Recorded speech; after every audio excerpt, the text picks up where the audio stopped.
কলা কান পাইছি, আজকে কান বাড়ি নিয়ে যাবো। ভালো বড়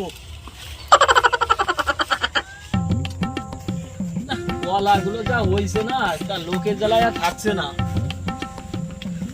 কলাগুলো সব চুরি করে নিয়ে যাচ্ছে, কি বা বলবো।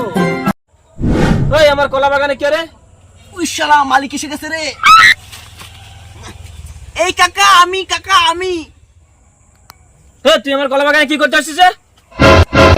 এই যে কাকা, এই যে চাপ দিছিল কাকা, হাগু করতেছি হাগু।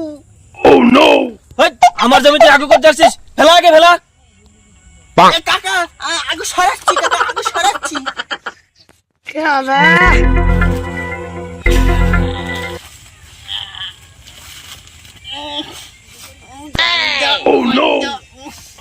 গঞ্জ বাড়া গঞ্জ।